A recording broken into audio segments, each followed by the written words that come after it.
Hey, this is Mike with AskTractorMike.com. If you didn't grow up on a farm, you may not realize how much farm equipment needs grease in order to survive. Anywhere you have moving parts, generally you'll see a little grease zerk, which is a place where you can inject grease into that system to lubricate everything and keep everything performing the way it should and give it a long life. A lot of guys that didn't grow up on a farm may not know that grease is required. Of course, on our cars, we don't generally have to grease them very often, or it's done in a shop. But on farm equipment, it's extremely important that you grease it often, especially like PTO shafts, because there's so much going around in there and so many moving parts. So today I'm going to talk about how to grease something if you've never been around a grease gun. Now, a grease gun, this is the most common grease gun right here. And basically what you have is a spring-loaded plunger on the end that pushes the grease to the front, a pump right here that pushes the grease out through this tube right here into the grease zerk and into the piece of equipment you're greasing. This is the most common kind. This tends to take two hands to operate because you have to hold the canister with one hand and the pump handle with the other and push that into the grease zerk, and then it works. The second kind, and this one is handy if you have a really tight place to get into, and you'll find those on equipment, the grease gun itself looks like the other one, but it's got a tube, rubber tube, that goes to the injector on the end. And so if you're trying to get in a tight place, you can push this on the grease zerk and then grease it from a distance or from an angle. It's almost a two-man job, really, because you almost need to hold this onto the grease zerk and have somebody else pump it in order to make it work properly. The one I like the best is this little grease gun right here. And the neat thing about it has a really small canister on it, which you have to reload often, but you can push that onto the grease zerk and go with one hand and apply the grease where you want it. Now, as you'll notice, there's no grease coming out here, and the plunger is all the way down. And what's going on here is we're out of grease. So I'm going to show you how to load a grease gun real quick. And these canisters just unscrew.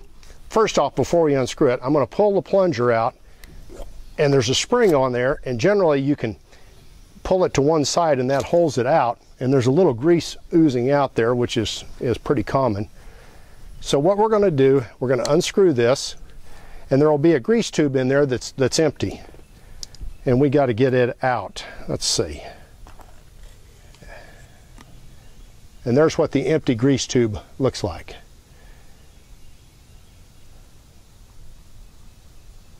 Now, I thought I had some grease left and I was going to try to put it back in, but it's empty. All right, what we're going to do, we're going to pull this spring-loaded plunger out. We have a new grease tube. It has a cap on one end. We're going to take the cap off. We're going to poke a hole in this end. There's a little oh, I guess you'd call that like an aluminum foil cap, and we're going to poke a hole in it for the grease to come out. Then we're going to put the open end that had the cap on it in here, like so, and push it down. Then we're going to screw that back in.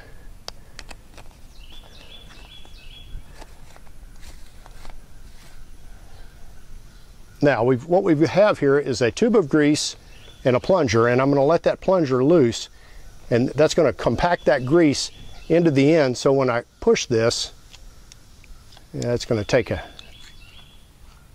may have to push that in. There, grease is coming out. And that went on my mic cord. Okay, so now I'm going to show you how to use this. We have a brush hog back here, and I haven't greased the tail wheel in a while, and that's one thing that does need greasing on a brush hog. So we find the grease zerk, and this is what a grease zerk looks like right here.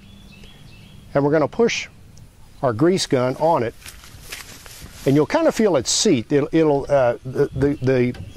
hole in the end of the grease gun is just barely fits over the hole, the grease zerk, and you'll kind of feel it seat. And if it's not seated, when you hit the plunger, grease will come out outside of the grease zerk. But if we've done this right, when you push it in and start pumping, grease will go into the tail wheel. Now, when you know you're done, you'll see grease coming out somewhere. And usually you'll hear it before you see it, and you'll know that you've filled that area with grease and that it's coming out. Now I'm also going to show you, like I said, PTO shafts need grease often. In fact, really, every time you use the unit, you should probably grease it. So I'm going to show you on this PTO shaft how you grease it. And I like to take the PTO shaft completely off the tractor when I grease it because it makes it real easy to get to. But you do the same operation. You put the end of the grease gun over the grease zerk, you pump it a few times, and you hear grease coming out, and you're good.